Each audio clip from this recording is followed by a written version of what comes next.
रंजना कभी ब्रश नहीं करती थी। उसे कितनी बार उसके माँ बाप ने डांटा, लेकिन उसका कोई असर उस पर होता ही नहीं था, जिस कारण से उसके दांत पीले पीले हो जाते हैं। शादी के बाद। अरे बहू, वैसे तो तुझ में कोई कमी नहीं है, पर तेरे दांत इतने पीले कैसे हैं बेटा? कैसे मतलब? कोई सर्जरी थोड़ी ना कराइए। वो तो क्या नाम, मैं ब्रश नहीं करती थी तो पीले हो गए। अब क्या करूं? आप कहें तो लाल करवा लूं या फिर काले? यार ये क्या है, क्यों माँ से लड़ रही हो? लड़ रही हूँ? अरे मैं लड़ रही हूँ या ये बोल रही है कि दांत पीले हैं, पीले। अरे तपस्या थोड़ी ना की है इन्हें पीले करने के लिए। बकायदा ब्रश नहीं किया है 20 साल तक, तब जाकर। छी, कैसी बात कर रही हो? ये उस वक्त तो पीले नहीं थे जब हम लोग तुम्हें देखने आए थे। अरे तब साफ करवा लिया होगा डेंटिस्ट के पास जाकर। अब देखो कैसे पीले पीले लग रहे हैं। रंजना सास की तरफ गुस्से से देखती है। फिर शुरू हो गई पीले पीले पीले। अरे पीले तो तब भी थे जब मेरे हाथ का रसगुल्ला उड़ा उड़ा कर खा रही थी और बोल रही थी, लड़की नहीं गुणों का खजाना दे रहे भाई साहब आप।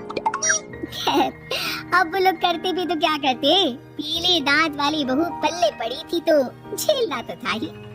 एक दिन कीर्तन में रंजना गाना गा रही थी। अरे कमला बहन, माँ का द्वार आया तो सब शुद्ध होकर आता है, फिर अपनी बहू को ब्रश भी नहीं करवाती तुम। दूर से पीले पीले दांत भक्ति में बाधा उत्पन्न कर रहा है। अरे कोई 2 साल के बच्ची थोड़ी ना लेकर आई हूँ मैं बहू बनाकर, अच्छी खासी लड़की है। अरे कैसे करवाऊं ब्रश, ये तो उसे खुद करना चाहिए ना। अब माँ बाप तो इसके जैसे तैसे निपटा दिए, ये नहीं सोचा कि सास कैसे संभालेगी। सास बहू को लेकर घर आ जाती है, लेकिन सोच लेती है कि अब इसे लेकर कहीं नहीं जाएगी। अगले रोज बहू कहती है, अरे क्या हो गया, मंदिर नहीं जाना क्या? कीर्तन का वक्त हो रहा है। मेरी मधुर वाणी से कान्हा जी जागते हैं और सोते हैं। आप तो जानती है ना उनकी भक्ति में कितना मन लगता है मेरा। वो क्या है ना, तबीयत ठीक नहीं लग रही है मेरी, आराम करूंगी मैं। तबीयत ठीक नहीं लग रही? अभी तो मिथुन के गाने पर नाच रही थी आप, और अब बोल रही है कि तबीयत ठीक नहीं लग रही। अरे भक्ति में मन लगा लो सासू माँ, ऊपर जाना है, क्या मुंह दिखाओगी आप? हाँ? सास को बहू की बात पर गुस्सा आ जाता है। मैं क्या मुंह दिखाऊंगी, इसकी चिंता तो ना कर, समझी? अपने मुंह की चिंता कर, जो ये पीले पीले दांत लेकर हर जगह पहुंच जाती है। पता है लोग कितना मजाक बनाते हैं। ना जी ना, मैं नहीं जाना कहीं तेरे साथ। तो ये बात है, कोई ना, मत जाओ, मैं अपने कमरे में ही बैठकर भक्ति कर लूंगी।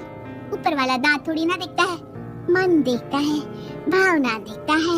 और अरे बस बस, तू सब कुछ दिखा, बस ये सफेद चमकदार दांत ना दिखाना किसी को, है? जा यहाँ से। बहू को सास की बात का कोई फर्क नहीं पड़ता, वो तो जैसी थी वैसी ही रह जाती है। सुबह नहाकर किचन में खाना बनाना, फिर खाना खाना, कीर्तन भजन करना और सो जाना। एक दिन, माँ जी मैं सहेली के घर जा रही हूँ, शाम को लेट आऊंगी। हाँ तो जाना, मैंने कौन सा तेरी आरती करनी है घर पर बैठकर। रंजना सहेली के घर जाती है, जहाँ वो पार्टी में जाने की तैयारी कर रही होती है। अरे शिखा, कहाँ जाने की तैयारी कर रही है? मैं गलत वक्त पर आ गई क्या? अरे नहीं यार, उल्टा सही वक्त पर आई है। मैंने ये साड़ी और ज्वेलरी निकाली है यार, शाम को इनके ऑफिस की एक पार्टी में जाना है। बताना कैसा लग रहा है ये सब? नहीं यार, इस ड्रेस के साथ तो वो वाली ज्वेलरी अच्छी लगेगी। हाँ सही बोल रही है, मैंने ध्यान ही नहीं दिया। वैसे तो हमेशा से मस्त फैशन सेंस रखती है। तो बड़ा जाती होगी ना पति के साथ पार्टी में। रंजना कुछ नहीं बोलती, बस सोचती है कि यार काश ये बात सही हो जाती, पर मैं क्यों नहीं जाती पार्टी में? क्या इन लोगों की कोई पार्टी होती नहीं होगी? रंजना घर आती है और रात में पति से सवाल करती है, एक बात बताइए, आप मुझे किसी पार्टी में क्यों नहीं ले जाते? क्या आपके यहाँ ऑफिस में पार्टी नहीं होती? पति बेचारा क्या कहता कि दांत पीले हैं तुम्हारे इसलिए। अरे कोई पार्टी होती नहीं हम लोगों के ऑफिस में, तो कहाँ से लेकर जाऊँ? और मार्केट, मॉल, कहीं वीकेंड घूमना, कहीं तो। अरे यार सारे हफ्ते में एक छुट्टी मिलती है, तो सोचता हूँ कि आराम ही कर लूँ। क्यों? रंजना मन मार के रह जाती है। पहले कभी सास के साथ मंदिर जाया करती थी, लेकिन वो भी सास ने ले जाना बंद कर दिया। घर बैठी बैठी रंजना बोर हो जाती है। तभी उसे आइडिया आता है और वो मायके जाने का सोचती है। सासू माँ 2 दिनों के लिए मम्मी के घर जा रही हूँ। अच्छा अच्छा ठीक है, आराम से जा।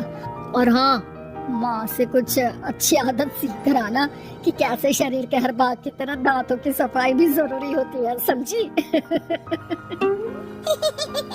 शुरू हो गई ना आप। वो लोग आपकी तरह नहीं है कि छोटी छोटी बात का बतंगड़ बना दे। उन लोगों के लिए मैं मायने रखती हूँ, ना कि मेरे पीले पीले दांत। रंजना माँ को बिना बताए उन लोगों को सरप्राइज देती है, लेकिन जैसे ही वो दरवाजे पर पहुँचती है, अंदर देखती है कि घर वाले कहीं जा रहे होते हैं। अब माँ, काश रंजना दीदी के दांतों वाली प्रॉब्लम नहीं होती तो वो भी हम लोगों के साथ चलती ना बुआ जी की बेटी की शादी में। हाँ बेटा, लेकिन अब उसे कौन समझाए कि उसको उसके पीले दांत नहीं दिखते, लेकिन उसके आसपास के लोगों को कितना एम्बैरेसिंग फील कराते हैं। मुझे तो कितनी बार उसके स्कूल की टीचर ने शिकायत की कि उसके साथ कोई लड़की बैठना भी नहीं चाहती, और ना ही कॉलेज में कोई उससे बात करना चाहता था। लेकिन पता नहीं क्यों उसे ये बात समझ में नहीं आती। कोई कमी नहीं है उस लड़की में, बस यही कि दांत पीले हैं। वो तो भला हो जीजा जी और उनकी माँ का, जो दीदी को जैसी है वैसे ही रखा हुआ है। रंजना को अपने घर वालों की बात सुनकर बहुत दुख होता है। वो सोचती है कि वो क्या करे, लेकिन फिर वो सीधा डेंटिस्ट के पास जाती है, अपने दांत चमकाती है और कसम खाती है कि वो रोज ब्रश करेगी। और क्या हो गया, तुम तो 2 दिनों के लिए गई थी ना, पर कोई ना, अच्छा है, चलो आ गई तो। रंजना सास के सामने आकर खड़ी हो जाती है और पूरी स्माइल करती है, उसके चमकदार दांतों को दिखाती हुई। हैं? चले मंदिर। माँ मुझे माफ कर दीजिए, मैंने आप लोगों को बहुत एम्बैरेसिंग फील करवाया। मैं आज से रोज ब्रश करूंगी।